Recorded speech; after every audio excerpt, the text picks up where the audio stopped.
Nós vivemos momentos difíceis para a democracia e para a política no Brasil. É um teste sem precedentes na nossa história, que vai experimentar a força de nossas instituições e a maturidade política do povo brasileiro.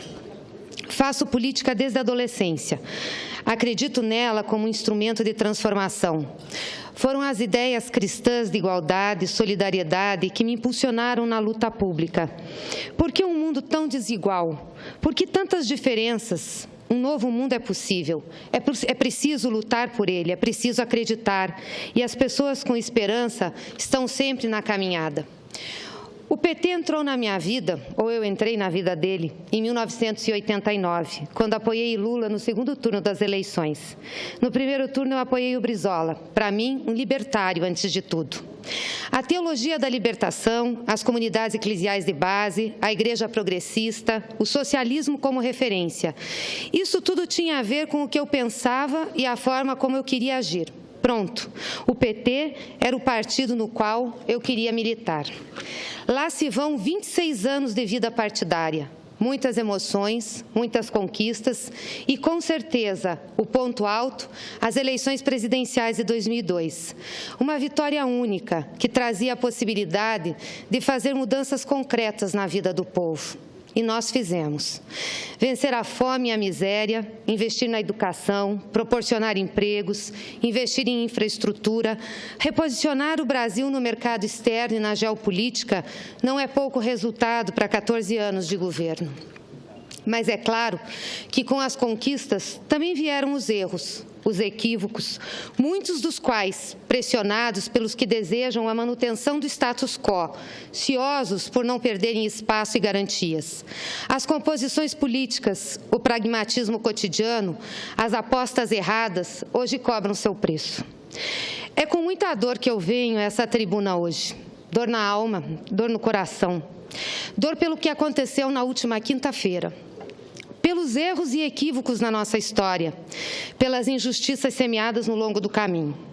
Acredito que todos os que se encontram no plenário e nos acompanham pelas mídias sabem de antemão sobre o que eu vou falar hoje. Nem em pesadelos eu teria sido capaz de supor que estaria aqui, nessa tribuna, para defender meu marido, pai dos meus filhos e meu companheiro de caminhada política, de uma prisão. Prisão injusta, ilegal, sem fatos, sem provas, sem processo. Mas aqui estou, para apontar uma injustiça sentindo na própria pele o que aflige diariamente milhares de pessoas, homens e mulheres atingidos pelo abuso do poder legal e policial. Aqui eu estou serena e humilde, mas não humilhada. A prisão de Paulo Bernardo foi um despropósito do princípio ao fim.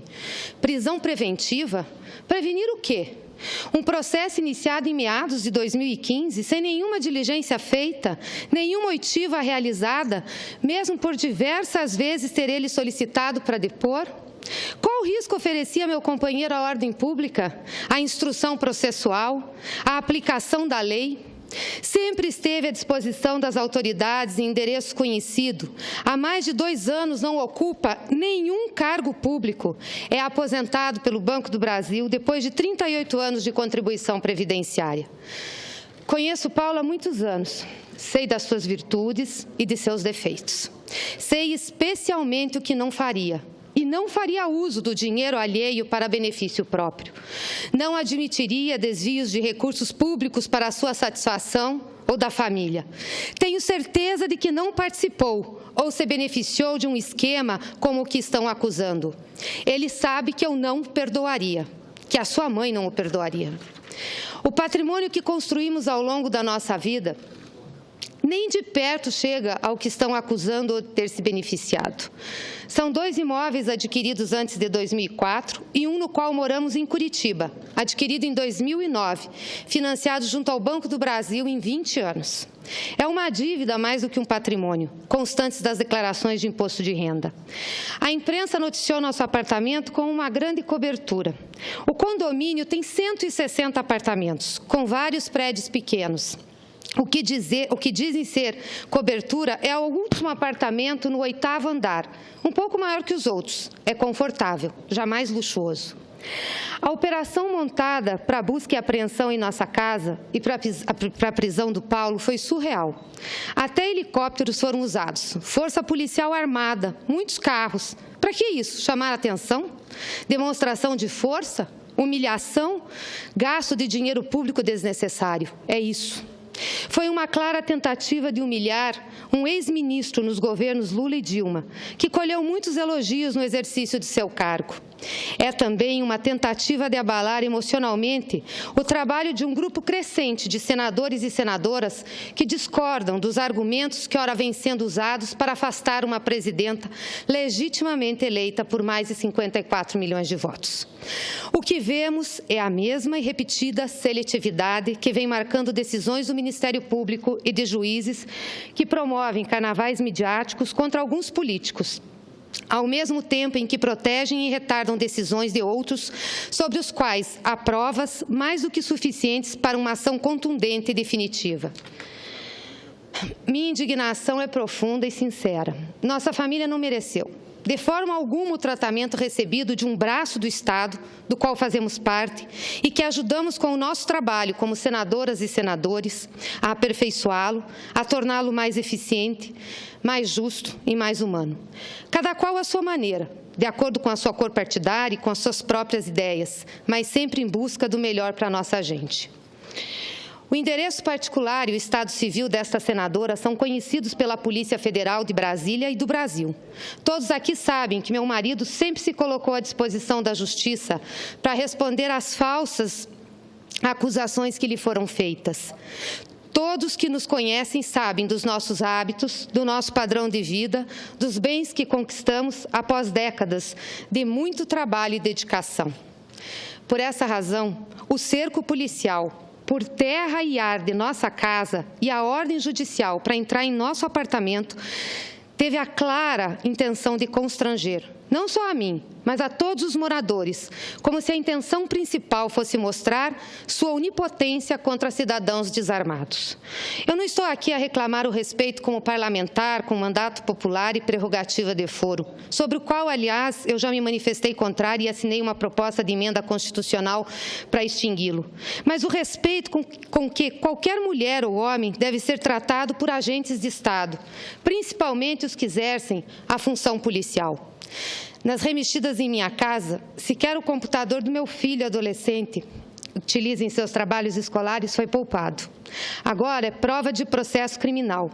Eu senti naquele momento todo o mal que pode causar o controle de segmentos do Estado sem limitações. Tentei impedir. Disseram que iriam devolvê-lo no mesmo dia, o que não aconteceu. Foi doloroso olhar para o meu menino naquele momento. Buscavam achar dinheiro, cofres, documentos que pudessem nos incriminar. Não acharam nada, nada. O que provavelmente tenha frustrado a Operação Espetáculo. O terror a que foi submetida a minha família não estava presente apenas na entrada de estranhos em nossa casa.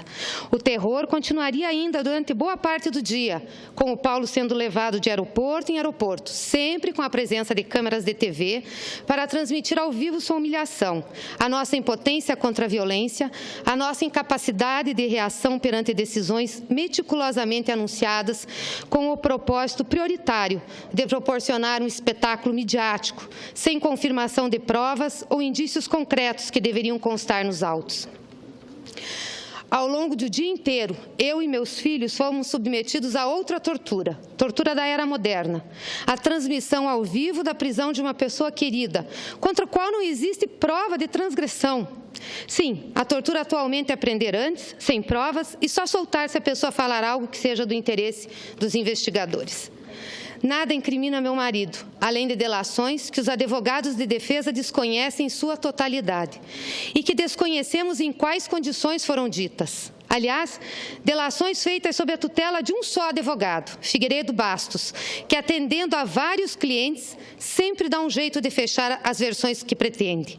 Nunca é demais lembrar que esse senhor tem militância política e exerceu cargo de confiança no governo do Paraná. Nada disso pesou para o juiz de primeira instância que ordenou a invasão policial da minha casa. Eu pergunto, caros colegas, caras colegas, O que aconteceu com a isenção que exige-se da Justiça? Por que humilhar um cidadão pacato e conhecido? Por que precondenar em praça pública antes de julgamento? Porque a iniciativa judicial vinda de São Paulo, assinada por um juiz que foi orientando da mesma advogada de acusação que assina o pedido de impeachment, priorizou a desmoralização pública por meio do show midiático em todos os meios de comunicação? Porque uma iniciativa judicial visa obter efeitos tão perversos? A quem interessa uma iniciativa como essa?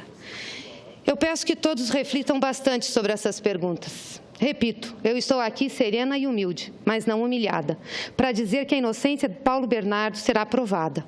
Eu o conheço, jamais se utilizaria de uma artimanha como essa.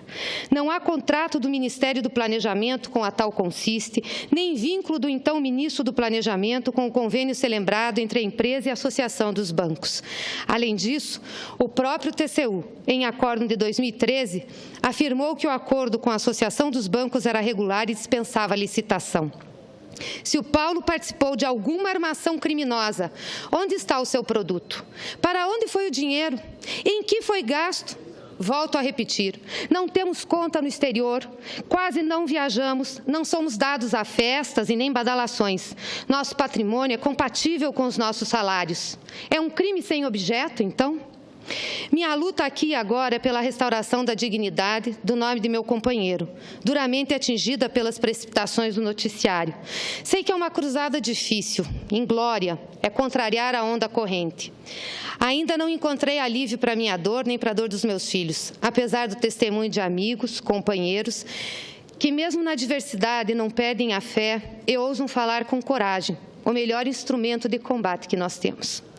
Eu quero agradecer aqui publicamente a minha bancada de senadores, senadoras, que na primeira hora me fez uma linda nota de solidariedade. Muito obrigada. Jamais esquecerei esse ato.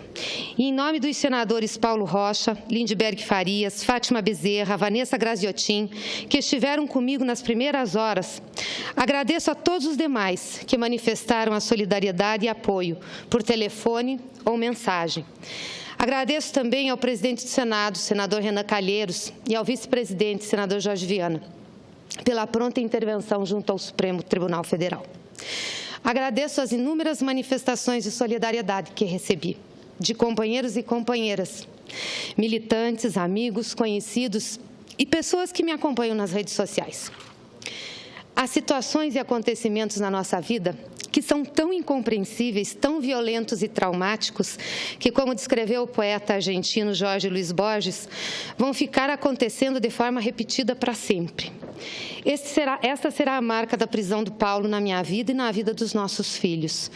São acontecimentos cuja natureza é de uma permanência que ultrapassa o tempo. Essa será a sequela que nós vamos carregar para sempre.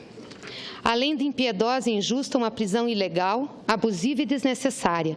O processo é, por si, uma condenação definitiva que vale para sempre. Uma sentença irrecorrível. A foto de uma pessoa presa em todos os jornais e TVs, repetidas inúmeras vezes durante dias e dias, não se apaga. A absolvição, quando vier, não terá jamais a mesma força. Nós, os que somos lançados nesses processos, precisamos depois, todos os outros dias de nossa vida. Ou desertamos e nos refugiamos no anonimato, ou teremos de passar a vida nos defendendo, pedindo sempre a todos nossa nova absolvição. É com essa clara e terrível percepção que enfrento esse julgamento, com a triste certeza de que o processo manchou de modo injusto, definitivo e irrevogável a minha vida pública e a vida do Paulo Bernardo. A realidade é que os dados da acusação são ampla e multiplicadamente difundidos, mas a nossa defesa recebe atenção pequena e quase despercebida. Ninguém vê.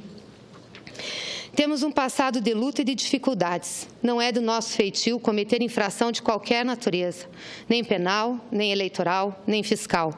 Nós temos vida de origem modesta. Paulo sempre lutou, estudou com dificuldade, teve de trabalhar cedo para ajudar os pais. Passou no concurso do Banco do Brasil, como Vossa Excelência, senador Pimentel. Não há justiça em um processo como o que estou vivendo ao lado de Paulo Bernardo, mas se tivermos apenas um dever com o povo brasileiro, ele será o de considerar para todos os efeitos práticos o caráter absoluto da justiça, seu valor civilizatório absoluto. Não é correta nem justificável uma prisão como essa. Não é certo para o Paulo, para o Pedro, para o José e para ninguém. Não é correto porque esse é um processo sem justiça. Os políticos sabem por experiência que tudo tem sempre um propósito. A quem interessa um processo sem justiça? Eu acredito no Brasil, na sua capacidade de vencer os desafios, de crescer. Apesar de tudo, o país precisa caminhar, com justiça para todos. Tenho imenso orgulho de ser política, de ser senadora da República. Procuro sempre honrar a escolha dos eleitores do meu estado, do Paraná. Desde pequena, sempre senti grande disposição para a vida pública, mas nunca manifestei apreço pela riqueza ou pela fortuna. Por isso, o fato de ver meu nome associado a uma investigação sobre irregularidades e corrupção é uma ironia cruel, que me causa imensa dor e enorme pesar. Com Paulo Bernardo também ocorre situação semelhante. A vida, felizmente, continua tendo encantos. No caminho, sempre podemos recolher bondades. Sou eternamente grata aos amigos de ontem que estão comigo. Eles são a luz que não deixa escurecer a vida. Sou grata aos que cruzaram o rio das diferenças e vieram aqui, na outra margem, me abraçar. Finalmente, eu quero registrar um abraço apertado aos que me desejam força, coragem e justiça. Preciso mesmo de justiça. Muito obrigada aos que se solidarizaram comigo e com todas as pessoas da minha família. Tudo que eu tenho para oferecer de volta é minha amizade. Podem contar comigo hoje e sempre. Muito obrigada.